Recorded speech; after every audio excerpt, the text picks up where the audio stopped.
girls, Miss Galvin here. We're going to do a social studies lesson today, since this is Read Across America Week. The learning target is to know and understand the life of Dr. Seuss. So to do that, we are going to look at a really cool PowerPoint all about Dr. Seuss's life, and then we're going to listen to a read aloud of the very first book that he ever got published. So important authors, Theodore Seuss Geisel. The life of Dr. Seuss. His full name is Theodore Seuss Geisel, but his family called him Ted. Dr. Seuss was born on March 2nd, 1904, and that is why we celebrate Read Across America Week the first week of March every year. Dr. Seuss was born in Springfield, Massachusetts. So this is a map of the United States of America, and we live in North Carolina, which is this blue state right here. We live on the coast of North Carolina. So Dr. Seuss was born on the East Coast, farther up north, in a state called Massachusetts, in the city of Springfield.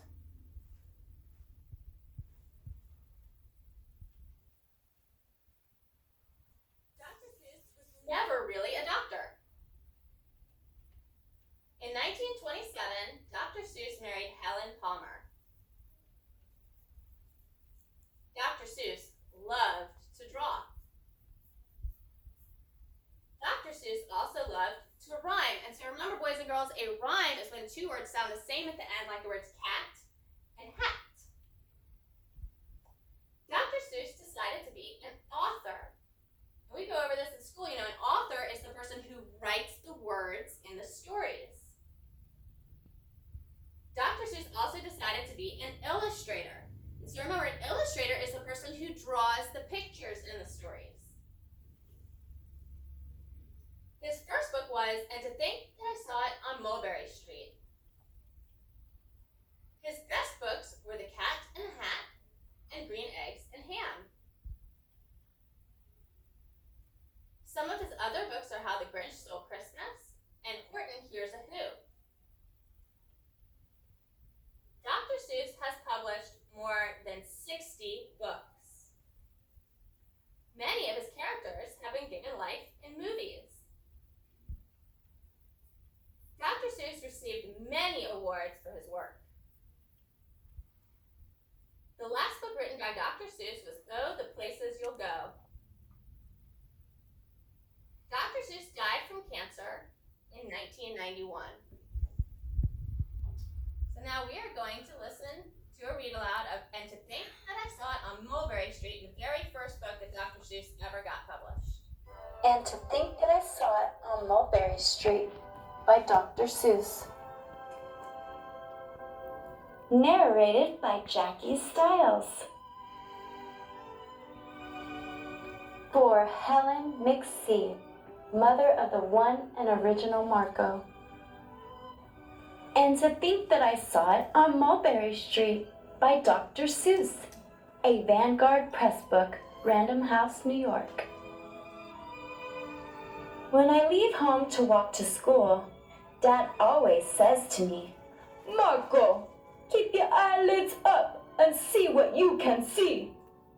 But when I tell him where I've been and what I think I've seen, he looks at me and sternly says, Your eyesight's much too keen. Stop telling such outlandish tales. Stop turning minnows into whales. Now what can I say when I get home today? All the long way to school and all the way back, I've looked and I've looked and I've kept careful track. But all that I've noticed, except my own feet, was a horse and a wagon on Mulberry Street. That's nothing to tell of. That won't do. Of course, just a broken down wagon that's drawn by a horse. That can't be my story. That's only a start. I'll say that a zebra was pulling that cart. And that is a story that no one can beat when I say that I saw it on Mulberry Street. Yes, the zebra is fine, but I think it's a shame. Such a marvelous beast with a cart that's so tame. The story would really be better to hear if the driver I saw were a charioteer. A golden blue chariot's something to meet, rumbling like thunder down Mulberry Street. No, it won't do at all. A zebra's too small. A reindeer is better. He's fast and he's fleet, and he'd look mighty smart on old Mulberry Street. Hold on a minute, there's something wrong. A reindeer hates the way it feels to pull a thing that runs on wheels. He'd be much happier instead if he could pull a fancy sled. A reindeer and sleigh? Say, anyone could think of that. Jack or Fred or Joe or Nat. Say, even Jane could think of that. But it isn't too late to make one little change. A sleigh and an elephant. There's something strange. I'll pick one with plenty of power and size. A blue one with plenty of fun in his eyes. And then, just to give him a little more tone, have a Raja with rubies perched high on a throne. Say, that makes a story that no one can beat when I say that I saw it on Mulberry Street. But now, I don't know, it still doesn't seem right. An elephant pulling a thing that's so light would whip it around in the air like a kite. But he looks simply grand with a great big brass band. A band that's so good should have someone to hear it, but it's going so fast that it's hard to keep near it. I'll put on a trailer. I know they won't mind if a man sits and listens while hitched on behind. But now, is it fair? Is it fair what I've done? I'll bet those wagons weigh more than a ton. That's really too heavy a load for one beast. I'll give him some helpers. He needs two at least. But now what worries me is this.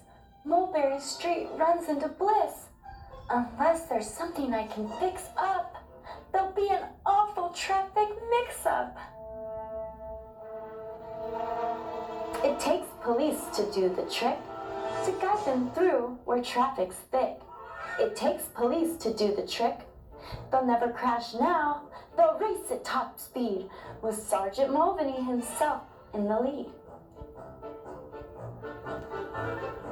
The mayor is there and he thinks it is grand, and he raises his hat as they dash by the stand.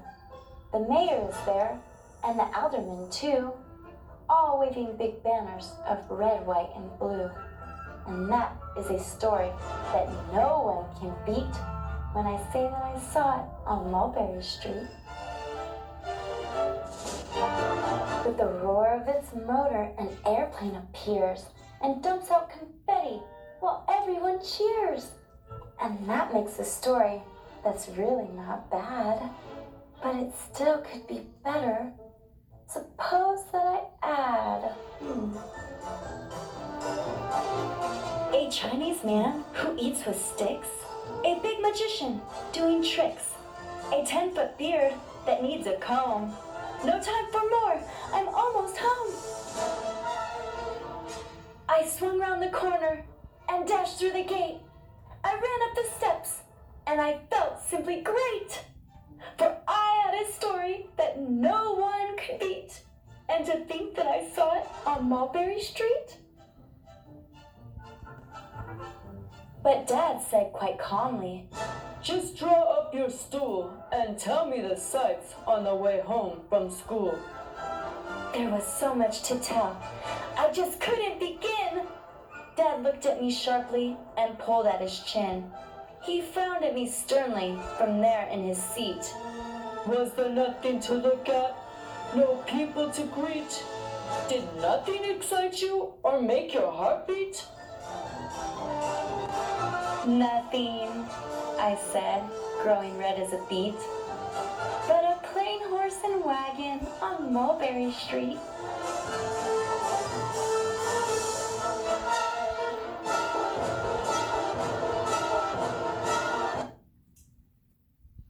So that was Dr. Seuss's first book, and to think that I saw it on Mulberry Street. I'm going to review briefly with you some things that we learned about the life of Dr. Seuss today. So Dr. Seuss was born in 1904 as Theodore Seuss Geisel in Massachusetts. The first book he wrote and illustrated was And to Think That I Saw It on Mulberry Street. It was rejected 27 times before it was finally published. And that teaches us a really important lesson, that just because we do something one time and it doesn't work out, that doesn't mean that we should give up. We should keep persevering and keep pushing forwards, because again, Dr. Seuss tried to get his first book published 27 times. It was rejected before they finally published him, and he is one of the most prolific authors that we have. Dr. Seuss later wrote The Cat in the Hat when he was asked to write a book using only 225 new reader vocabulary words. The Grinch was Dr. Seuss's favorite book character. Dr. Seuss died in 1991. He had written and illustrated 44 children's books. So although he did publish 60 books, 44 of those books were children's books. I hope you enjoyed learning about the life of Dr. Seuss with me today. I know I enjoyed teaching you about it. What I would like for you to do is I want you to tell your teacher tomorrow one new fact that you learned about Dr. Seuss from our history lessons today.